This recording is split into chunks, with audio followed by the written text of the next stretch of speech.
Well, hey everyone, it's Andrew Bro, and I'm back with another tutorial. This time we are taking a look at how to screen capture or video screen capture your Windows computer.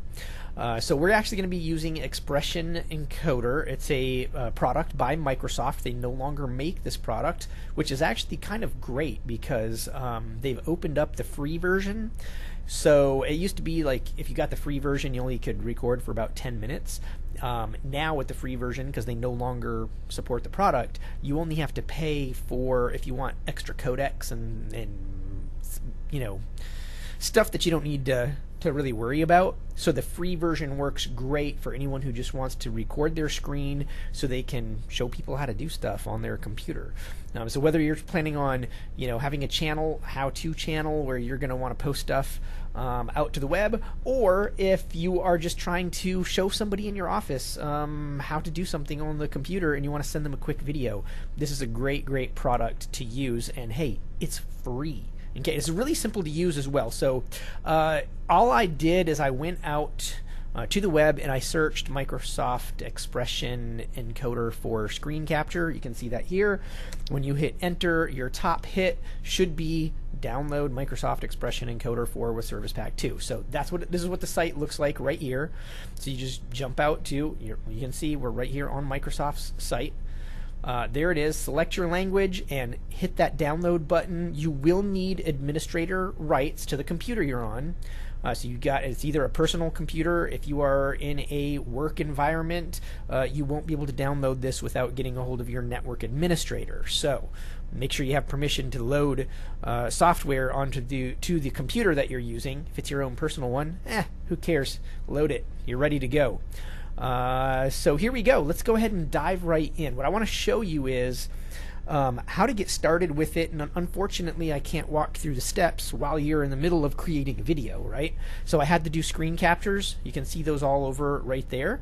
So for the rest of this video, what you're going to be looking at, even though it's going to look like you are looking at my screen, let me find the F5 key, there it is. It's going to look like you're looking at my Windows screen right here. We're actually inside of PowerPoint. And you'll notice that as soon as I move my mouse around, I get these like little icons and stuff that pop up down here. So we are actually just inside of PowerPoint for the rest of this, but I'm going to show you what it looks like. So the first time you launch Microsoft Expression Encoder 4, this is what you're going to get. You're going to get this little pop-up here with these little settings. They're like, hey, what's this? All right, let's take a look. The first thing that you're going to do before you get started is you're going to click this little cog menu. When you do that, this little box is going to pop up. Now, it may pop up right over top of this, so this may be hidden once that pops up, but you will get a pop-up somewhere. I moved this one for the sake of this tutorial. I moved it out of the way so that you can see everything on this bar while we're going through. So the first tab that you're on is the screen, and you're going to see that by default the frame rate is set to 15, bit rate is set to 30,000 or 30 megabit, so it's 30,000 kilobits, or if you transpose that, it's 30 megabit, which is ridiculously high. I don't know why they put it there. And the quality is set down to 95%. So I want to change these settings. I don't like those settings right there. So the first thing I'm going to do is change the frame rate in that drop down. Drop it down to 30 frames per second, which is pretty typical for video. So you're going to get a much smoother looking video when you do that. The next thing that you want to do is change the bit rate to 5,000 or 5 megabit, which is more than enough for what we're doing. It's plenty for screen capture. You don't need 30 megabit. That's ridiculous. All right, and your files are going to be huge at that size. So just drop it down to 5. You could go below that, but your videos are not going to look quite as good. I would stay between 3 and 5, since 5,000 kilobits is a setting pre-programmed in. I just choose that one. It's the best one for what you're going to be doing. And then the next thing is you want the quality to be 100%. I mean, come on. You want to shoot pixel for pixel what you're doing. And then lastly, as you can see, as I move my mouse around here in PowerPoint, you can see my mouse moving around, and that's because I said go ahead and capture my mouse cursor. I want you to be able to see what I'm doing on the screen. All right, once you're done with these settings, don't hit the OK yet, because we have some things to do inside of audio settings. So jump over to the audio tab, and the first thing you're going to see is that it's set to 2-channel 16-bit bit rate 192, and there's nothing that's checked inside of these settings. Now I've got a couple of different microphones plugged into my computer right now, so it's picking those up. It knows what they are. It shows that I have a microphone on top of my life cam. I have a USB microphone, which is the one I'm actually using, and then of course my speakers, headphone jack, or a USB audio codec, so it can actually go back out. Audio could potentially go back out to my breakout box for my USB microphone, but I don't want it to. So instead, let's take a look at what settings we actually want. I choose my microphone, so if you're using Blue Yeti or some type of USB microphone, which is what I highly recommend you do, don't use the built-in microphone on your laptop, or some headset mics are okay if they're a large diaphragm microphone, but Bluetooth, tiny little microphones like what you would use as a Bluetooth headset, they don't usually work very, very well. They don't pick up very good audio. And then I'm just going to come out of my speakers or my headphone jack off of my computer. And then the last thing is that instead of shooting in that 2-channel 16-bit, I actually want to shoot one channel, and it should be this one right here, 44.1. Whoops. I chose the wrong one in the screen captures, but it should be the bottom one right here, one channel. And the reason you want to choose that over 2-channel is if you have a microphone plugged in and you go to 2-channel, it's only going to record audio on one of those 2 channels. So in other words, it's a stereo signal, and you're only going to get a left or you're only going to get a right. So when people play back your video on YouTube or wherever you send it to them, if they are using stereo speakers or headphones, they're only going to hear you in one ear or coming out of one side of your speaker. So this is a very important setting. You want to set it to 1-channel 16-bit 44.1 so that they're hearing all of your audio coming out of both speakers or both sides of the headphones. Once that is all done, go ahead and say OK, and then this is now what you're going to see. You're going to see the little microphone button is lit up. As you can see, I've dropped my level down just a tiny, tiny bit. And the reason I did that is I found if I leave it all the way to the top and I'm talking really loud, or I say something a little bit louder, sometimes it will spike the audio, and then the whole entire audio file starts sounding all kind of garbled up and digitally because you actually spiked the audio. This little button right here is if you do have a web camera, there's an option that you can go into and you can turn your webcam on, and so you can shoot video of yourself and you'll just show up in a little pop-up window like right down here. I prefer not to do that because, you know, what I'm trying to do my screen capture for is show people how to do stuff on the screen, not necessarily shoot video of myself. I mean, I know I look great, but, you know, people don't want to see me on the screen, so that doesn't, you know, you can forget about that unless it's important to you that people actually be able to see your expressions and, you know, see your face while you're doing a video capture. I just leave that off, and it does take up more space, and it takes up space on your screen, and it takes up more space on your hard drive when you're recording that as well. So I just leave that off. Okay. The next big thing is, where is Microsoft Expression Encoder going to, where are the files going to live? While it's recording, where are they going to go? As you can see, mine is set to a hard drive. It's an internal hard drive on my computer called F. Now that might be a flash drive for you if you have a high-speed flash drive or USB drive. You could put something like that in and it might show up as F, but I actually have another hard drive in my computer that I'm capturing to. But to figure out where you're going to put it, you're just clicking on this little button right here. It's just got these 3 little dots, and I was hovering over it at the time of this screen capture, so when you hover over it, you're going to get this Browse for Output Folder dialog box is going to pop up. But just click that button, and now you're going to get a Browse for Folder pop-up box. And if you are on a home computer, if it's your own personal computer, it's okay to choose your Documents folder, and maybe even create a folder inside of that that says Screen Captures and place it there. If you are in an education environment or in a network environment where you're using a workstation, this is a really bad idea, because your profile actually lives on a server, not on the computer that you're working on. So you don't want to choose your Documents folder.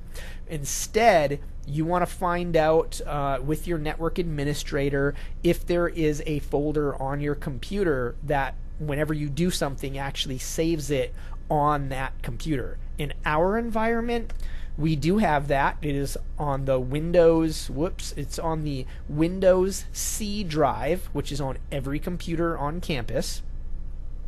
And there is a folder called Save.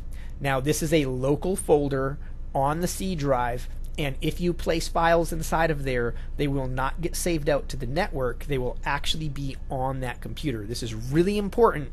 You want the files that you're recording to live on the computer that you're creating them on, and it needs to be a high-speed drive that you're putting it on. So it's okay to choose that. Now, for me, like I said, I actually have a Project Files extra hard drive in my computer. I don't know why I keep doing that. I keep right-clicking, and it brings up that other dialog box. But you have this. I have a hard drive called Project Files that I had installed on my machine so that I could put all kinds of information out on my hard drive, just because of my job position and what I do here at Evangel University. So I've just created my screen capture folder, and then I've also created this screen capture projects folder, and that's where I keep my working files like this PowerPoint that we're looking at right now. So that lives inside of there, and then the screen captures actually go into this folder. Alright, but for everyone else, if you're on campus and you're watching this, make sure you use your C save folder. For everybody else out there, it's okay to place it inside of your Documents folder so long as it's your personal computer and you're not on a network. Okay.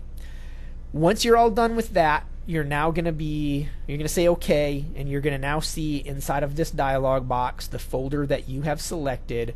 I've got the screen capture folder selected. That's where the file I'm currently creating is being captured to.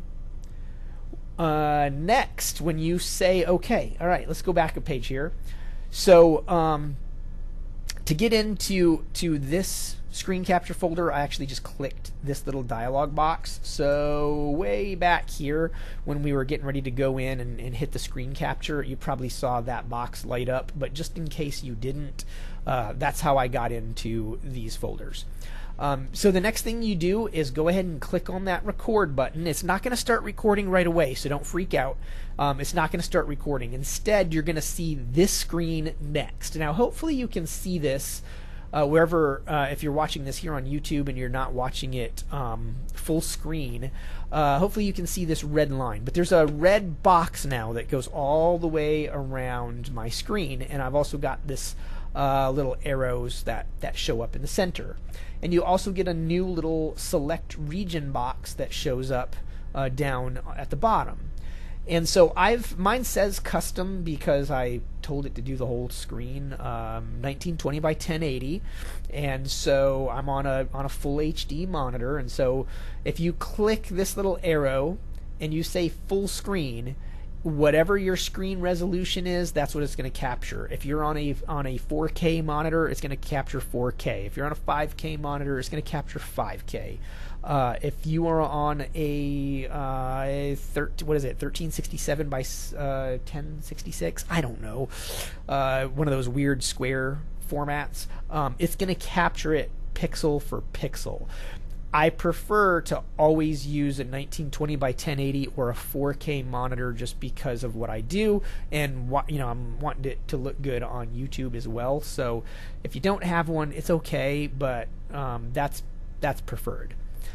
All right, once that is done and you've said to go ahead and do your whole screen, go ahead and click the record button again. So this time, this little button down here, way in the corner, and when you click that, you're going to get this pop-up box. It's going to tell you that there's no space to display the recording toolbar, and so it's going to be hidden. So in order to stop or pause your recording, you need to hold down Control, Shift, and F11, and if you want to stop your recording, Control, Shift, and F12. So make sure you memorize those keyboard shortcuts, or you might start recording and not even know how to stop the recording. So then go ahead and say OK. Once you do, you're going to be faced with a countdown. It's going to count down 3, 2, 1, and then you're going to hear a little chime. Now when you hear that chime, if your speakers are on and you hear that chime, I always wait 3 to 5 seconds before I actually start recording. I don't know why, but if you start right after the chime, it usually will cut you off just a tiny bit. I don't know why that is, but my computer, it just cuts me off by about 2 seconds. So if you wait 3 to 5 seconds and then start recording, you should be good to go. After the countdown and after you go through, you do your whole entire screen capture, you hit Control Shift F12 and it stops. It's going to drop your screen capture file just like this. And it's in this weird XESC format. You cannot put that into any type of editor other than the Expression Encoder, the actual encoder, which we're going to take a look at in the next video. We've already gone on long enough for this video, so I'm going to create a part 2, and we're going to go over how to do that. But just select the screen capture that you just made, and if you've made several of them, they'll all show up. They'll just keep on showing up until you start deleting them. Don't delete them until you're all done editing, but they'll all show up down here. So just select the latest one you did, and then hit this button that says Send to Encoder, and it's going to open. Whoops, I guess if you I was hovering over it, it says Open Selected Files in Expression Encoder. That's what you want to do. And so once it opens, it'll take a second. You'll get a new dialog box that will pop up. But then this is what it looks like. This is the editor. And in the next video, I'm going to go ahead and open up the editor.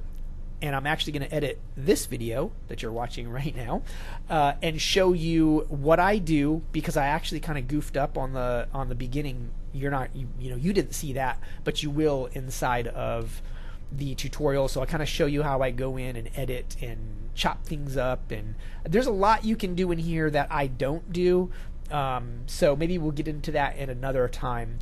But for now, I just wanted you to kind of see the layout. Here's the video that we did, here's the timeline of the video down here. You can have media content, different media content that you can load down here. You can do text overlays and things like that. And whoops, I'm still in PowerPoint. I thought I was in the program. But we'll go over all of that in the next video. So that's it for now.